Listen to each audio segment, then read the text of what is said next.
Hello everyone, thanks for joining School of the American Rifle. Today we have a physical of a Toolcraft bolt carrier group. This appears to be one of their phosphate units.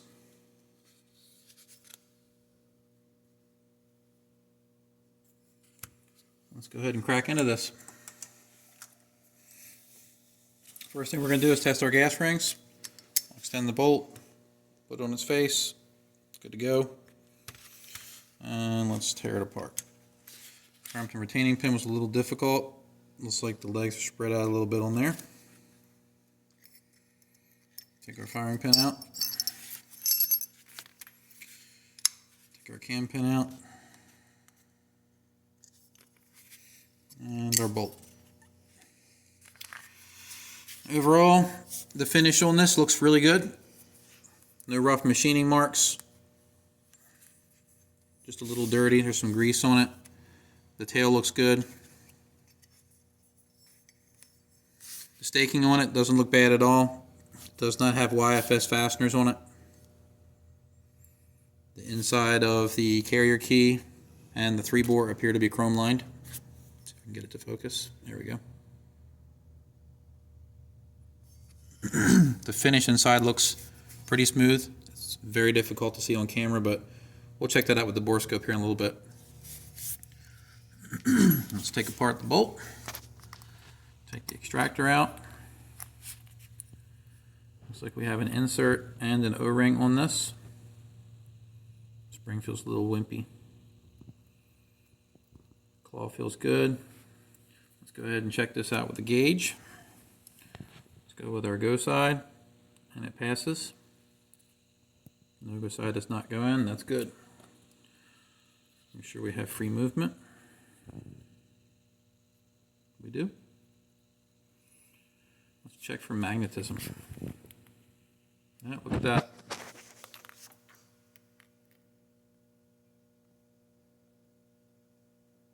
All right, so we have something to demagnetize. Let's check other stuff to see if anything else is magnetic. So if you all have watched my videos, a lot of people will ask, but I have explained it in the comments before and in the School of the American Rifle Facebook page. The reason that I don't want to see magnetic components in the bolt is because if you shoot steel case ammunition, the rifle will shave projectile and casing material as the gun chambers and extracts ammunition and feeds it from the magazine. So those little particles will stick to anything that's magnetic. So you can imagine if this is magnetic, all the pieces are going to stick to there, possibly fill up that little extractor groove channel, and then it can't do its job. Or there's going to be enough underneath the extractor where it can't reset and get a good grab on the casing. Several things can happen, or it can just bind up. All right, so we'll demagnetize that now. Let's turn on our demagnetizer.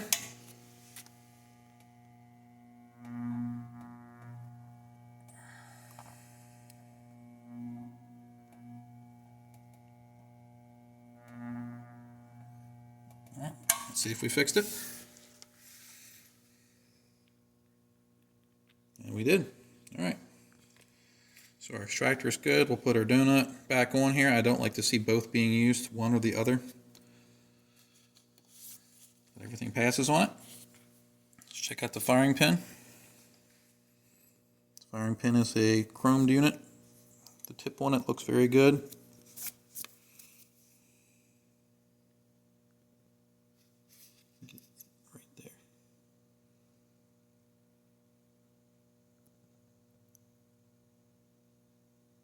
Tip looks good. All right, let's check protrusion.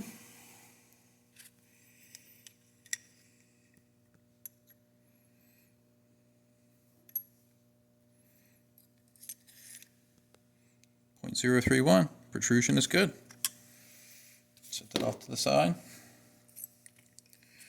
We have good movement, so the firing pin doesn't bind. Set that off to the side. Gas rings look good. Machining on this looks good.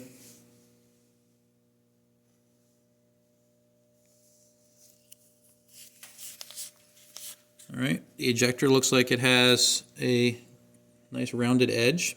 I'd like to see that. I did test the ejector off camera and it did pass. Make sure that you don't have any binding on the ejector.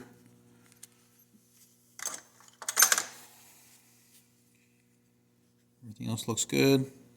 The roll pin is not protruding from either side. The cam pin that came from it looks unfired, no marks on it at all. So I'm thinking this wasn't tested yet. Let's see if it fits well in the bolt. Very little wiggle.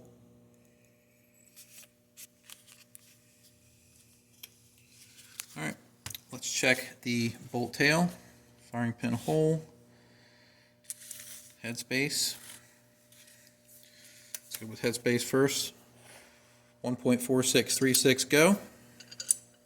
Passes. 14646 go. This is for 556. The previous one was for 223. That passes. And 556 field gauge. We do not want this to rotate or close, and it doesn't. So headspace is good.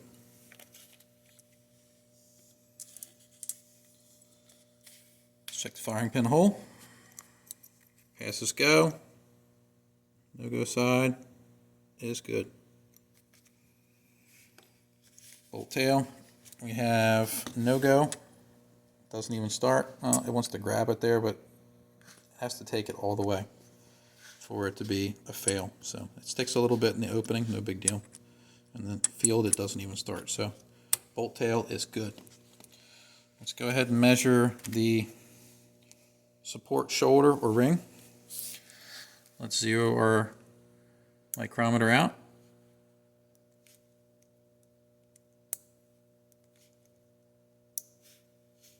All right, let's see what we get.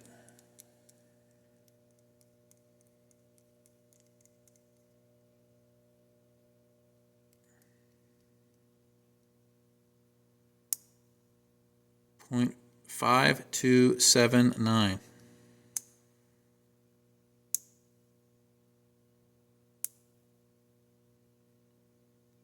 Almost .528. So assuming this carrier 3 bore had perfectly sized bore here, you would have a distance of .002 between the shoulder and this. Not bad. All right, our bolt is done. We have to check caskey alignment. Check our 3 bore. Let's do our carrier length first.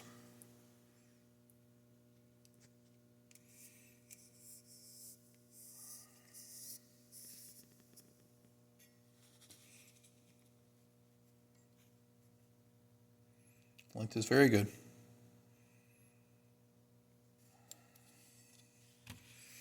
Okay.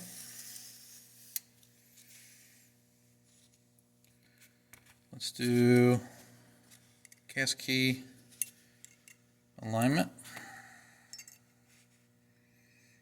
We may have a problem here. Oh, there we go.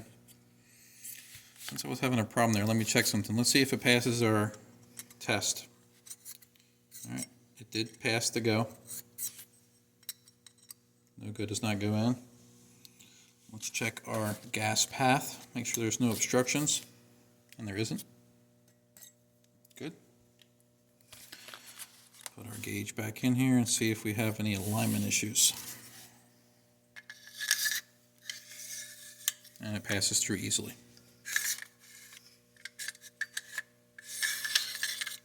All right.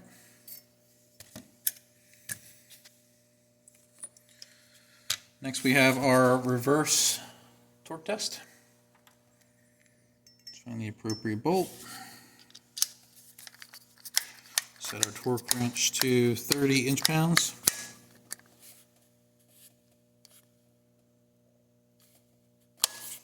And over to the vise.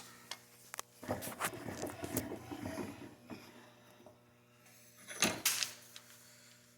right, we'll still at 30 inch-pounds. No movement. Good. No movement. It passes. All right, we're going to check dimensions of the 3 bore, and then we're going to inspect it with the borescope. Let me get a swab out of here. We're going to inspect it first, since I'm going to clean it out. Take a good look at it. Got a little bit of oil in there. That'll cause the view to not to be so clear. Alright, let me get my borescope turned on.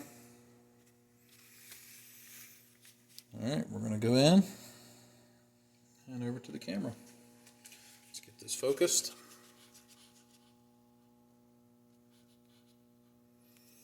Alright, you're seeing the support shoulder of the 3-bore, the largest of the 3. Looks very good on here.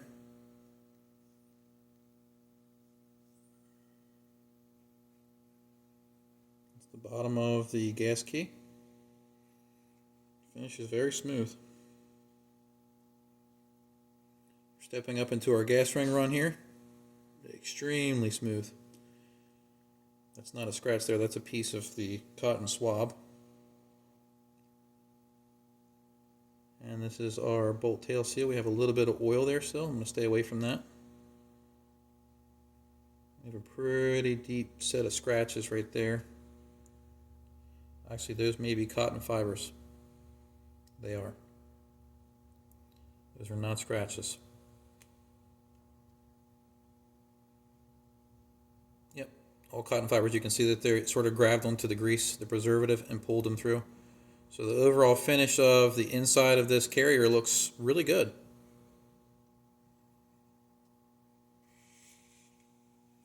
All right, let's turn our borescope off. And let's start checking our 3-bore. So first run is right here. First green it takes. Second green. We're into the yellow. Took the first yellow gauge. All right, took the first yellow gauge, so slightly gas inefficient, but not a deal breaker. First green gauge for the gas ring run.